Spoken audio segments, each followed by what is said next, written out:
Olá, bem-vindo a todos. Rodrigo Constantino, estou aqui com a ilustre visita de Joyce Hasselman, jornalista, polêmica, como gostam de dizer, para quem fala a verdade, né? Para quem fala a verdade, para quem exatamente. desafia o status quo, para quem busca o conhecimento e a verdade.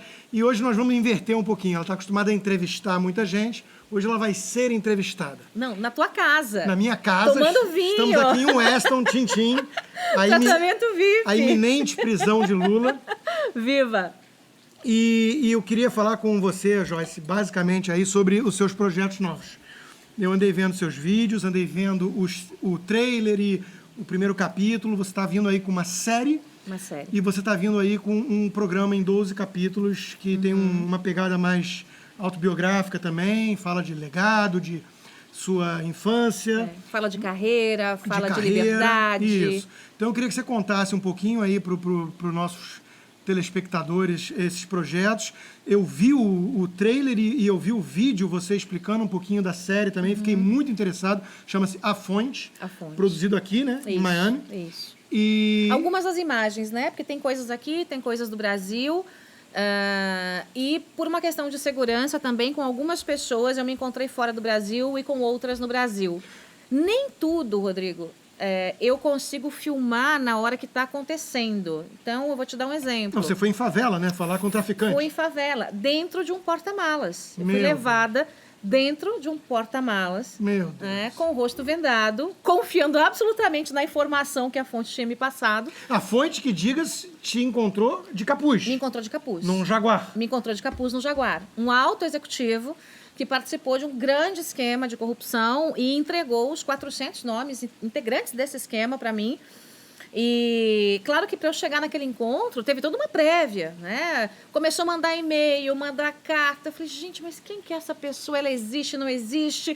E aí, aquele relacionamento foi se estreitando, primeiro via e-mail, e nós marcamos essa primeira conversa. Então, até ele confiar que eu não ia abrir, né, não o trairia em nome da investigação, que eu respeitaria o direito constitucional de fonte. Sim.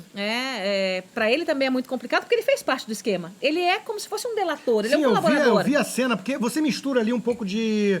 São baseados em fatos reais, mas você mistura um pouco de atuação com o que é real.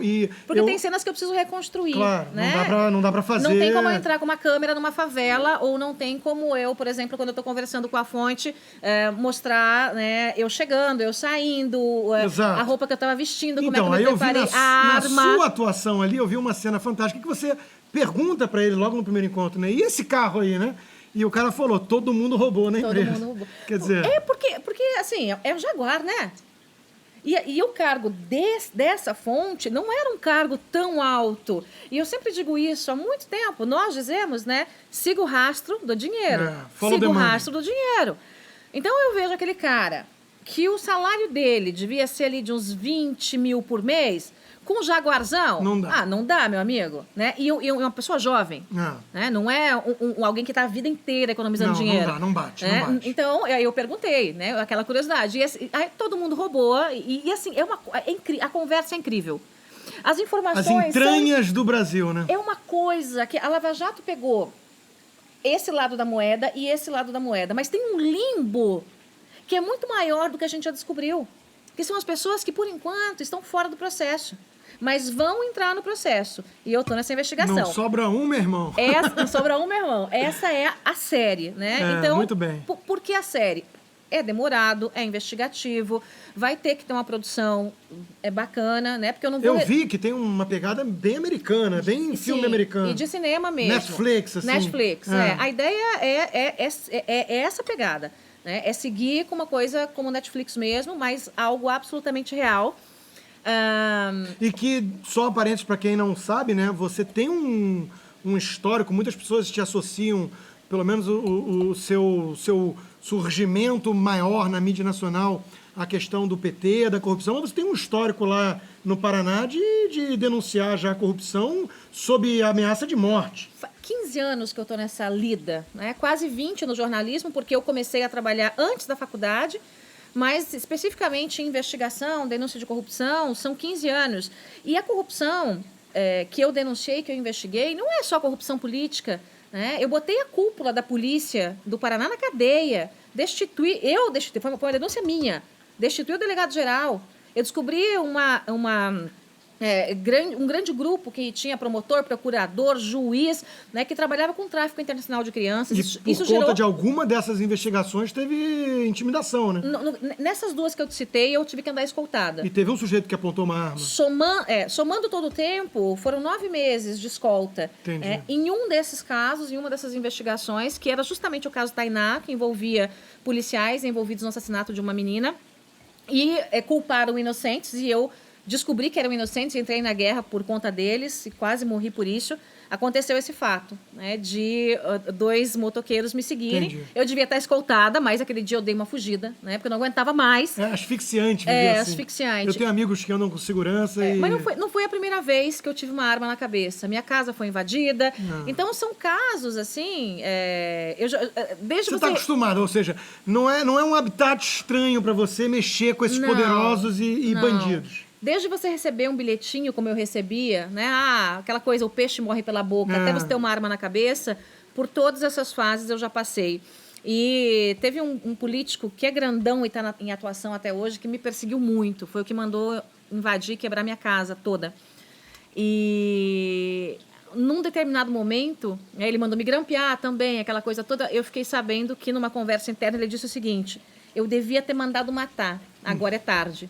É isso, agora é tarde. Esse é o nível das pessoas que a gente está enfrentando na política brasileira. A política não é jogo de amador no Brasil. Não, a política não é para amadores. Até porque agora, se acontecer alguma coisa comigo, a lista tá em boas vai mãos. ser muito clara, né? Não, a lista do que eu tenho e a lista das pessoas que poderiam fazer algo contra mim.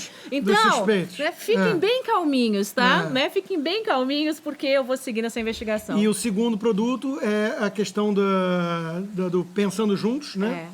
Que você vai dividir aí em vários capítulos, né, ao longo do ano. A princípio são 12 capítulos, vai um por semana. Tá. Nessa série Pensando Juntos, eu peguei meu coração, tirei assim e... É o que você conta um pouco da sua infância de mimimi, sem mimimi. Sem mimimi. Uma infância trágica que eu nunca contei pra ninguém. Foi muito engraçado, porque o primeiro capítulo foi ao ar e minha mãe pegou e mandou uma mensagem pra mim.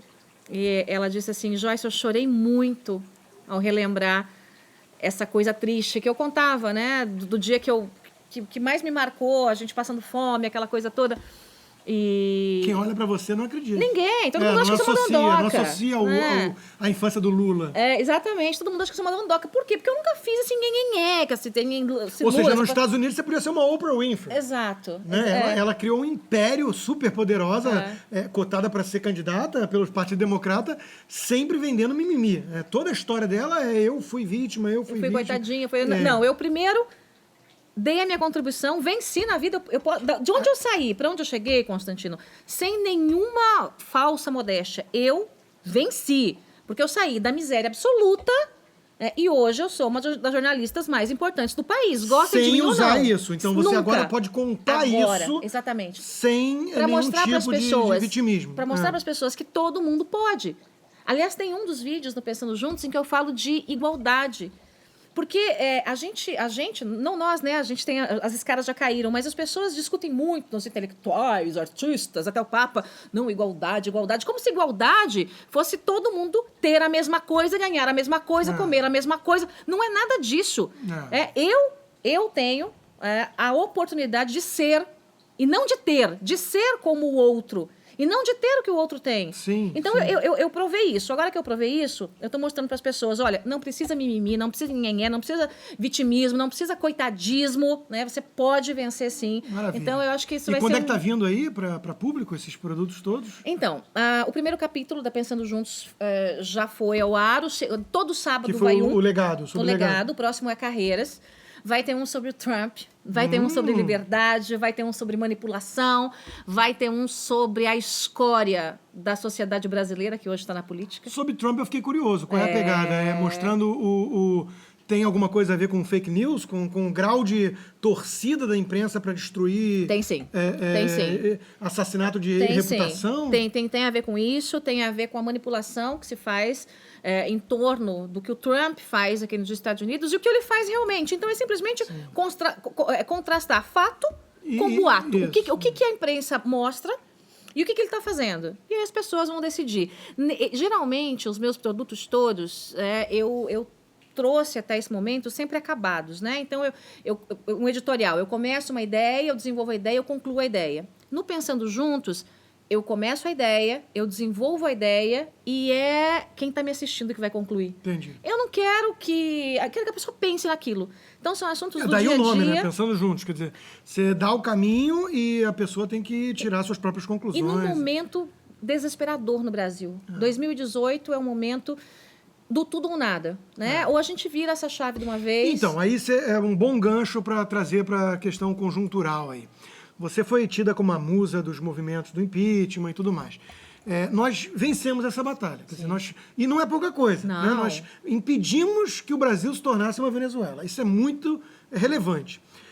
E aí, hoje, nós estamos discutindo Lula. Eu não acredito muito em pesquisas da Datafolha, mas, enfim, Lula em primeiro lugar, que deveria estar preso já, e o espólio dele sendo disputado por figuras como Ciro Gomes, Marina, e aí estão falando em Luciano Huck chegando pela beirada. Quer dizer, não foi para isso que nós botamos milhões nas ruas. Não. Né? Então, como é que você está vendo essa conjuntura do Brasil, política, esse momento, e em relação à prisão do Lula, o STF, o seu papel, porque você não era daquelas que nem os antagonistas que todo dia vendiam que amanhã o Lula ia ser preso, mas você, eu lembro, se eu não me engano, eu lembro bem, você era uma das poucas que acreditava ainda na possibilidade dele ser preso, sim. E acredito. E está na iminência. Quer dizer, a princípio, se o Brasil não for uma república das bananas total, e a princípio tem gente lutando para não permitir que isso aconteça, o Lula vai ser preso.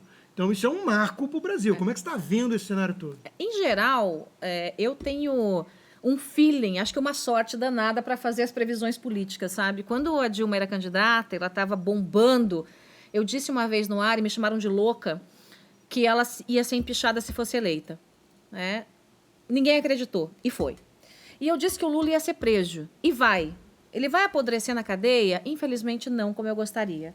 Lamentavelmente não. Mas ele vai ter essa transição. Esse momento, esse simbolismo para o Brasil. É um marco para o Brasil. Né? Agora, quem diz que o Lula acabou, que o PT acabou, que a esquerda acabou, faz o jogo da esquerda. Claro. Não se subestima o inimigo. O Ciro Gomes é o Lula que leu, que sabe ler e escrever. Que fez curso em Harvard. Exatamente. Ele é perigosíssimo. A Marina Silva, toda cheia de mimimi. O Lula com clorofila. É a perereca da Amazônia, entendeu? Não dá. É a curupira na política. É uma loucura. Então, a gente não pode retroceder. O primeiro grande passo foi colocar a Dilma e sua quadrilha para fora.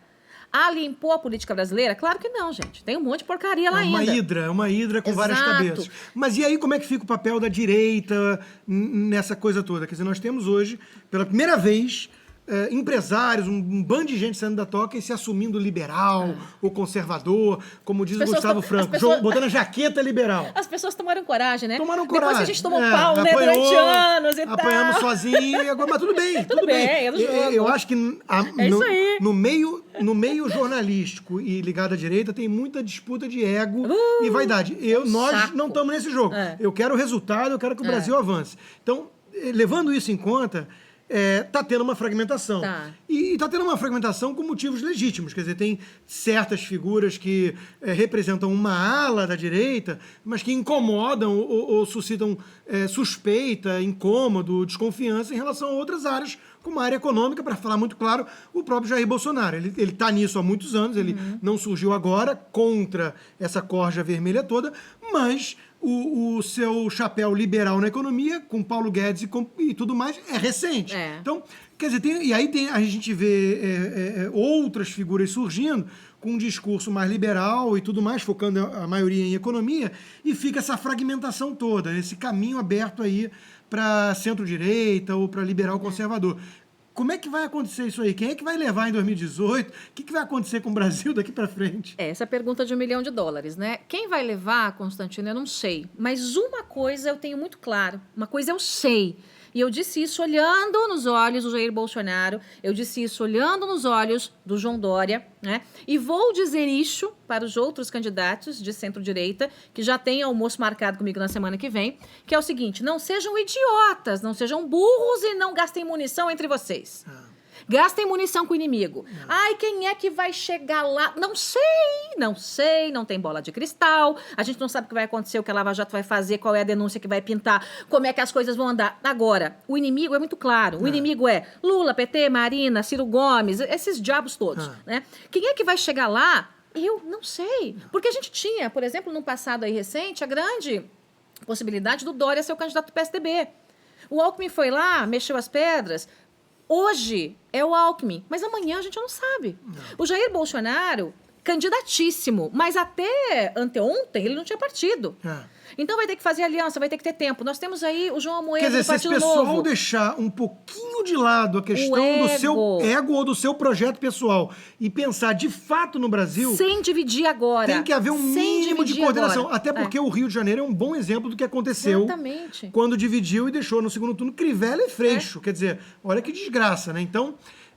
Por que, por exemplo, que você vê, né, o pessoal do Bolsonaro se matando com o pessoal do Dória, se matando com o pessoal do João Amoedo, se matando com o pessoal do não sei o quê? Esses dias eu fiz no ar até uma conjectura, né? O Dória ainda era pré-candidato, né? Pode ser que volte a ser, mas hoje não é mais. Eu disse, se o Dória eventualmente for para o segundo turno, por que ele não pode convidar o Jair Bolsonaro para ser o ministro da Defesa? Seria um golpe de mestre. Talvez porque ele tem um legado, uma dívida... com o PSDB, que é parte do problema. É uma esquerda perfumada. Só que as pessoas têm que pensar em estratégia. E aí eu penso, vamos jogar o João Amoedo. Aconteceu um milagre, o João Amoedo, porque ele ainda... Infelizmente tem que ser milagre mesmo. Milagre. Gosto muito do João Amoedo. Todo mundo sabe que eu sou um apoiador do Partido Novo desde o início. Mas ele está começando, né, na política. Não pode ter a pretensão de achar que a gente vai levar com o Partido Novo em 2018. Mas vamos conjecturar que o milagre aconteceu, o João Amoedo está lá no segundo turno. Por quê que essas figuras de centro-direita não podem estar em torno dele? Em vez de bater tanto nele por causa de picuinha. Se o Bolsonaro chegou no segundo turno, em 2018, ele vai precisar de gente com experiência, ele vai precisar de gente que traga centro-direita. Então, não sejam idiotas. Né? Tem um inimigo, tem uma linha. Infelizmente, eu preciso dizer isso, eu quero até a tua opinião, que eu sei que você é mais próximo desse pessoal do que eu. Eu apanho muito deles, tá? Infelizmente, eu acho que em relação ao Jair Bolsonaro, tem uma turma que desperta muita desconfiança e afasta pessoas mais moderadas que poderiam participar desse projeto com essa visão macro, holística que você está falando, enxergar a floresta em vez da árvore, que é essa militância que não necessariamente ele endossa, mas que é uma militância que fala em seu nome e que age com métodos condenáveis.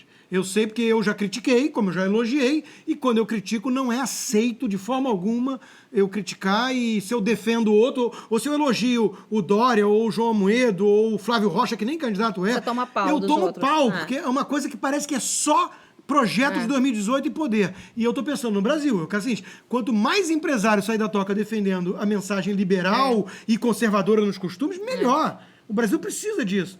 Então, tem uma turma que, infelizmente, age de maneira destrutiva. Eles não sabem fazer conta, né? Porque eleição só se ganha com 50% mais um voto, tá, gente? Não é com 20%, eles não elegem o candidato. Não. Eles não elegem o candidato. Então, sossega aí o facho e pensa no Brasil, né? Você sabe que já aconteceu comigo, do próprio Bolsonaro mandar mensagem, e ele brinca muito comigo, né? Porque numa entrevista ele me convidou para ser vice dele. Ô, Joyce!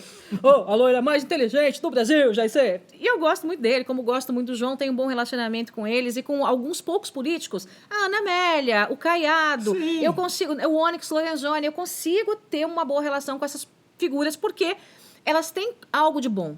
Né? Então, assim, são perfeitos? Não, gente, ninguém eu não sou e acabou. E no meio político, então, não dá pra exigir isso. Mas eu vou ter relacionamento com João Dória, Jair Bolsonaro, Ana Amélia e Caiado, ou com o vagabundo do Lula, sem vergonha da Dilma? Pelo amor de Deus, né, gente? Então, vamos lá, né? Vamos comparar banana com banana. O próprio Bolsonaro, às vezes, também me chama de senadora. Eu falo, me erra, rapaz, gosta de mim. Já me mandou mensagem pedindo desculpas por causa da militância dele que me atacou. Porque eu simplesmente disse, olha, tá errado aqui. E eu tenho essa intimidade com ele para falar. Às vezes eu mando mensagem. Ô, Mito, falou bobagem, fica quieto, rapaz. Né? E ele, Joyce. E assim eu consigo conversar com todos esses políticos. Né? E me parece que o Bolsonaro é muito mais aberto à crítica do que essa militância. Ele é uma pessoa que assume com humildade o desconhecimento em várias áreas. Como nós podemos fazer com o João Amoedo? Se o João falar uma bobagem, você vai ligar para ele, como eu vou ligar, eu vou falar, João, cala a boca, falou besteira. E ele vai dizer, puxa, é mesmo, Joyce? É mesmo, Constantino, é isso aí e tal. Tem que ter essa via de mão dupla, Claro, gente. claro. Isso é da democracia. Claro, nós não estamos... Só que a militância age como ditadura. nós não estamos elegendo o Papa Exatamente. e o ditador. Nós estamos Exatamente. querendo um governo que vai ter que, inclusive, aprovar reformas fundamentais dentro de um Congresso que não vai ser perfeito. Vai ser um Então, Congresso longe de ser eleito perfeito. por esse povo que ainda dorme muito no ponto. Mas, Eu enfim, trabalho pela união dessa gente, como trabalhei pela união dos movimentos. Eu me lembro quando Isso os aí. movimentos democráticos estavam se pegando no pau na época do pré-impeachment da Dilma, eu fiz um vídeo e falei, olha, se vocês não se unirem, eu tô fora. Isso Eu mesmo. vou atuar sozinha. E aí criaram um grupo em que todo mundo se uniu. Na época, MBL vem pra rua, nas ruas, revoltados e tal. E eu fazia parte desse grupo. Eu fiquei super feliz. Não durou muito, mas durou um tempo suficiente durou o tempo o foco necessário Exato. para aquele objetivo concreto. Então vamos repetir isso. Exato, é isso que é importante. Você tem que entender que tem uma meta e para essa meta e para você ter resultado, você precisa justamente trabalhar minimamente em conjunto. Isso, gente. É isso. Vamos lá, Tá bom, né? Joyce. Vamos juntar as forças e não dividir.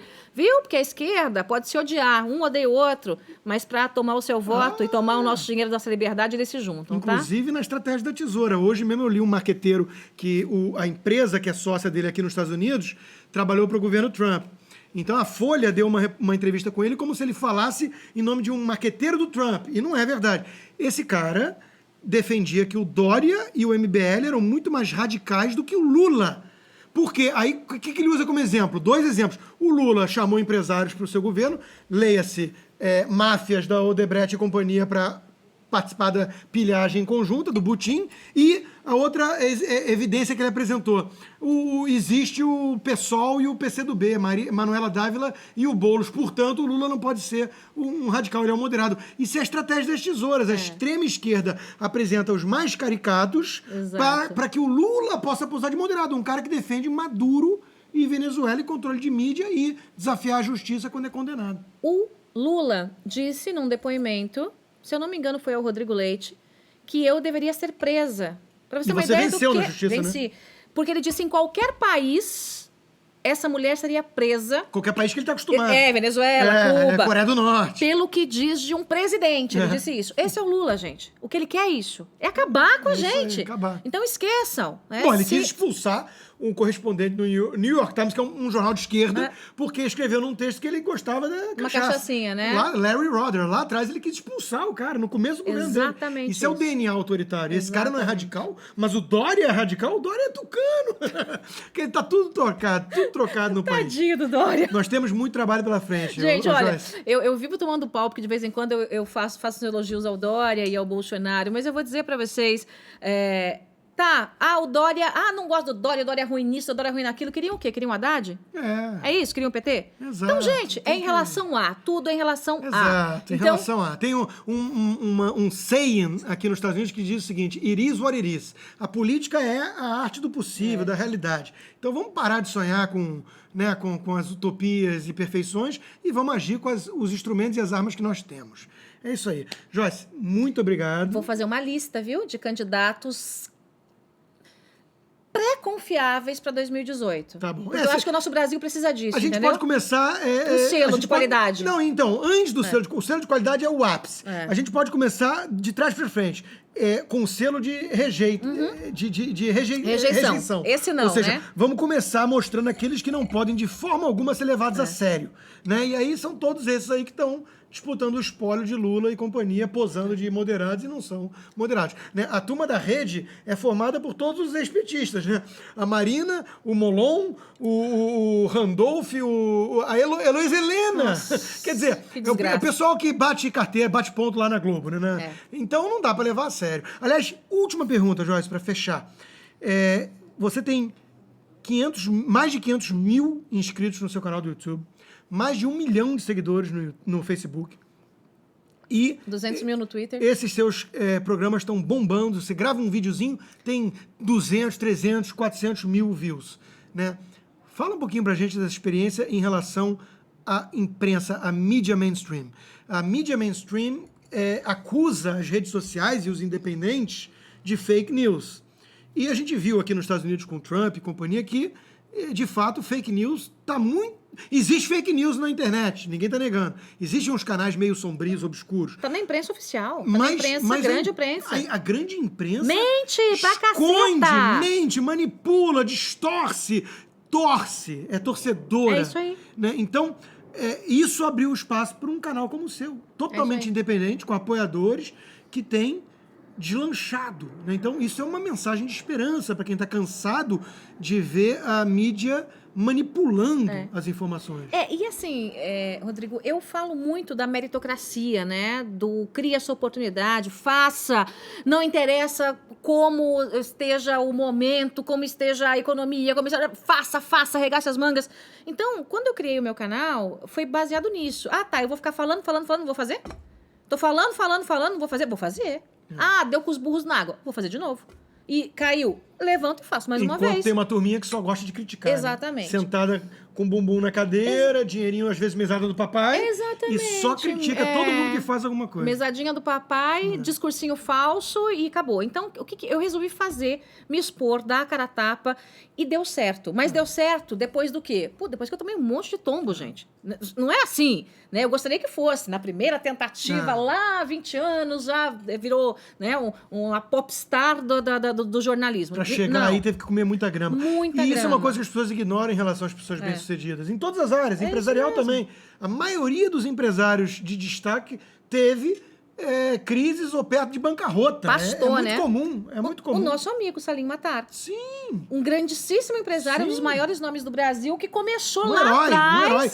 Com 6 fusquinhas. Exatamente. E já teve, depois disso, também outras crises brabas. Exatamente. Então, assim, a gente vê que as pessoas que têm músculos de ferro foram forjadas, né? Forjadas no fogo, forjadas ali. E nós fomos assim. O que não te mata te fortalece, exatamente. dizia Nietzsche. Isso é Nietzsche, né? Aquele cachorro do Nietzsche. Mas a frase é boa, a frase é boa. Bigodão charmoso. Não, você sabe que a minha avó tinha uma adaptação. Minha avó, coitadinha, era totalmente... Nem falava português direito, analfabeta, não sabia ler, escrever nem nada. Mas ela adaptou essa frase para um pessoal, uma frase muito comum na roça, que é o que não te mata, no que não mata engorda. Mais ou menos isso. Eu conheço a frase. Então, vovó Ana Colacciucchi. Sabedoria nietzschiana. Sabedoria nietzschiana. Só fui descobrir isso na faculdade. Maravilha. Mas tudo bem. Joyce, muito obrigado pela sua presença, pelos esclarecimentos. E agora eu preciso entregar a vocês que ela tem que ir, porque ela vai aqui pro lado, aqui de Weston, fazer umas comprinhas, porque, infelizmente, o governo brasileiro é guloso demais, tem que sustentar muita boquinha, mete os impostos todos e um produto que no Brasil custa 100, aqui custa 30. Então tem que fazer compra quando vem aqui, tem que ir pro Sawgrass aqui do lado. Não tem jeito. Outlet, tá? Descontão. Outlet. Boas compras, Joyce. Obrigado. Até Até a próxima.